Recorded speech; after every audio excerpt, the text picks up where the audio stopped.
17 বছরে দেশকে তলাবিহীন ঝুড়িতে পরিণত করে মোদির কোলে আশ্রয় নিয়েছে স্বৈরাচারী হাসিনা। তবে দেশ ছেড়ে পালানোর আগে সন্ত্রাসবাদের বিষাক্ত ভাইরাস ছড়িয়ে দিয়েছে দেশ জুড়ে, যার ফলে বিগত 6 মাসে দেখা গেছে নজিরবিহীন বিশৃঙ্খলা। এরই সাথে যোগ হয়েছে মবক্রেসি, আর এই দুয়ে মিলে শহর ছাড়িয়ে গ্রামেও চরম অবনতি ঘটেছে আইন শৃঙ্খলা পরিস্থিতি। মাথাচাড়া দিয়ে ওঠা এই বিশৃঙ্খলার লাগাম টানতে ফের একবার রুদ্রমূর্তি ধারণ করেছে যৌথ বাহিনী। অপারেশন ডেভিল হান্ট নামে এক বিশেষ অভিযান হাতে নিয়েছে তারা। কিন্তু কারা এই ডেভিল হান্ট অপারেশনের মূল টার্গেট? কিভাবে পরিচালনা করা হবে এই বিশেষ অভিযান? ঘুম হারাম করে দিব ঢাকাবাসীর। হাসিনার দোসর গাজীপুরের সাবেক মেয়র জাহাঙ্গীর আলমের এমন একটি মন্তব্যের পর উত্তাল হয়ে ওঠে পুরো রাজধানী। হাজারো মানুষের রক্ত পান করা দলটি কিভাবে এখনো হুঙ্কার দিয়ে যাচ্ছে, কিভাবে তারা এখনো ফন্দি ফিকির করছে স্বৈরাচারী মুজিব কন্যা হাসিনাকে ফিরিয়ে আনার। এদিকে সাবেক মন্ত্রী মোজাম্মেল হকের বাড়িতে ভাঙচুরের ঘটনায় বিক্ষুব্ধ ছাত্র জনতার উপর মাইকে ঘোষণা দিয়ে বর্বরচিত হামলা চালায় ছাত্রলীগ আওয়ামী লীগের সন্ত্রাসীরা, যার নির্দেশদাতা হিসেবে জাহাঙ্গীরকেই মনে ধারণা করেছে নেটিজেনরা। এতে গুরুতর আহত অবস্থায় 20 জনকে গাজীপুর থেকে ঢাকা মেডিকেলে স্থানান্তর করা হয়। আহতদের দাবি, কৌশলে তাদের বাড়ির ভেতরে প্রবেশ করিয়ে মসজিদের মাইকে ডাকাতি হচ্ছে ঘোষণা দিয়ে হামলা চালানো হয়। মুখে মাস্ক পরে ধারালো অস্ত্র হাতে বেশ কয়েকজনকে মারধর করে পালিয়ে যায় হামলাকারীরা। খবর পেয়ে ঘটনাস্থলে গিয়ে পরিস্থিতি নিয়ন্ত্রণে আনে সেনাবাহিনী। আহতদের পাঠানো হয় গাজীপুর শহীদ তাজউদ্দিন আহমেদ মেডিকেল কলেজ হাসপাতালে। এদের মধ্যে 5 জনের অবস্থা গুরুতর হওয়ায় তাদের ঢাকা মেডিকেল কলেজ হাসপাতালে নেওয়া হয়। এই ঘটনার পর ক্ষোভে ফুঁসছে ছাত্র জনতা। জড়িতদের দ্রুত বিচার দাবিতে সড়কে বিক্ষোভ করেন বৈষম্য বিরোধী ছাত্র আন্দোলনের নেতাকর্মীরা।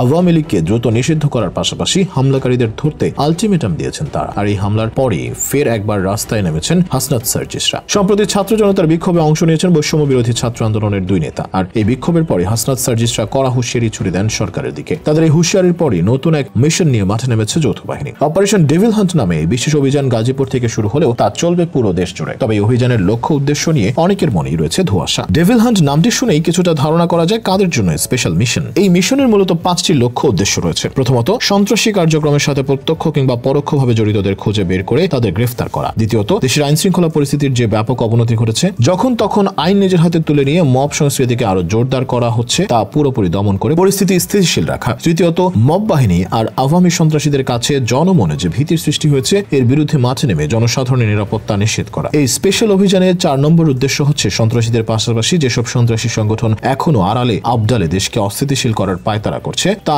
পর্যবেক্ষণ এবং দমন করা। সবশেষ, অপরাধমূলক কর্মকাণ্ডের বিরুদ্ধে কঠোর ব্যবস্থা গ্রহণ। আরো সহজভাবে বললে, এই মিশনে যারা গ্রেফতার হবে তাদের জামিন পাওয়া থেকে 226 সালে ব্রাজিলের বিশ্বকাপ পাওয়া বেশি সহজ। অপারেশন ডেভিল হান্টকে অনেকেই তুলনা দিচ্ছেন অপারেশন ক্লিন হার্টের সাথে, যে অভিযানে অংশ নিয়েছিল 50,000-এরও বেশি নিরাপত্তা বাহিনী। বিএনপি চেয়ারপারসন খালেদা জিয়ার নেতৃত্বে সেই ক্লিন হার্ট অপারেশন পরিচালনা করেছিল যৌথ বাহিনীর সদস্যরা। 2002 সালে চালানো সেই অভিযানে প্রায় 12,000 সন্দেহভাজনকে গ্রেফতার করা হয়। যদিও সেই অভিযান নিয়ে নানা প্রশ্ন উঠতে থাকায় 2003 সালে 9 জানুয়ারি সেটি বন্ধ করে দেওয়া হয়। ব্যারাকে ফিরে যায় সেনাবাহিনী। প্রায় 4 মাসের ওই অভিযানে অর্ধশতাধিক মানুষের মৃত্যু হয় বলে সে সময় সংবাদ মাধ্যমের তথ্যে উঠে আসে। তবে তাদের বেশিরভাগই হৃদরোগে মারা গিয়েছিল বলে সে সময় যৌথ বাহিনীর পক্ষ থেকে দাবি করা হয়। ওই অভিযানকে দায় মুক্তি দিতে 2003 সালে করা হয় যৌথ অভিযান দায় মুক্তি আইন। এর প্রায় 1 যুগ পর 2015 সালের 13 সেপ্টেম্বর আওয়ামী লীগ সরকারের আমলে দায় মুক্তির আইনকে সংবিধানের সঙ্গে সাংঘর্ষিক ও বাতিল ঘোষণা করে হাইকোর্ট। এবার আসা যাক কারা পরিচালনা করবে এই অপারেশন ডেভিল হান্ট। যেহেতু হাসিনার গদি হারানোর পর ক্ষুধার্ত হায়না হয়ে আছে আওয়ামী লীগের দোসররা, অন্যদিকে আওয়ামী নিধনের নামে অনেকে সন্ত্রাসী কার্যক্রম পরিচালনা করছে, ফলে এই অভিযানে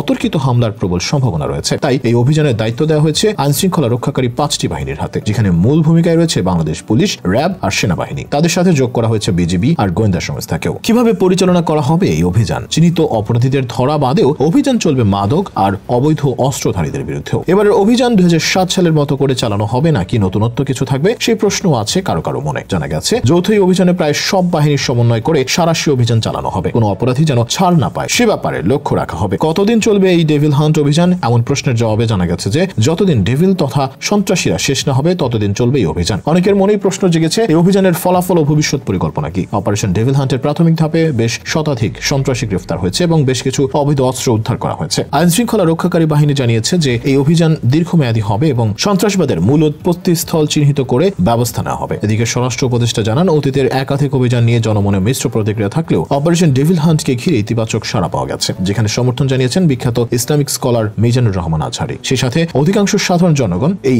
অভিযানের প্রতি সমর্থন জানিয়েছেন। অনেকে মনে করেন এটি দেশের নিরাপত্তা নিশ্চিত করতে সহায়ক হবে। তবে কিছু মানবাধিকার সংগঠন উদ্বেগ প্রকাশ করেছে যে এই ধরনের অভিযানে নিরপরাধ ব্যক্তিরাও ক্ষতিগ্রস্ত হতে পারে।